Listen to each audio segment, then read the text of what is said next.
আসসালামু আলাইকুম রহমতুল্লাহি ওবরাকাতুহ। নতুন উদ্যোক্তা পেজে আপনাদেরকে স্বাগতম।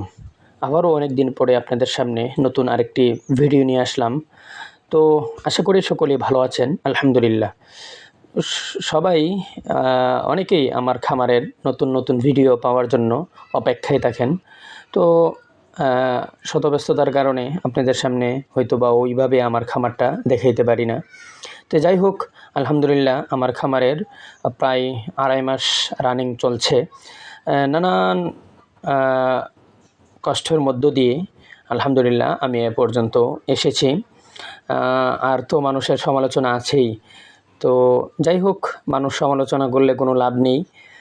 নিজের কাজ নিজেরই করতে হবে, নিজের ভবিষ্যৎ নিজেরই সুন্দর করতে হবে। আসলে একজন আলেম মানুষ হিসাবে আমি এই পথে নেমেছি অনেক স্বপ্ন নিয়ে, যাতে করে আল্লাহ তাআলা আমার এই স্বপ্নগুলোকে পূর্ণ করেন। আর এই স্বপ্নগুলো কি, এটা একমাত্র আমি এবং আল্লাহ তাআলাই ভালো জানেন। তো আলহামদুলিল্লাহ আমার খামারের পাখিগুলো যথানিয়মেই ডিম দিচ্ছে এবং আমরা পর্যাপ্ত পাখি বাজারজাত করছি আলহামদুলিল্লাহ, এবং আমরা ডিমও বাজারজাত করছি। আমাদের ডিম বিভিন্ন দোকানপাট এবং বিভিন্ন জায়গায় চলে যাচ্ছে আলহামদুলিল্লাহ। তো আমার ব্যবসার জন্য সবাই দোয়া করবেন, আল্লাহ তাআলা যেন আমার ব্যবসায় বারাকা দান করেন, এবং সবাই মাশাআল্লাহ জাযাকাল্লাহ বলবেন। আসসালামু আলাইকুম।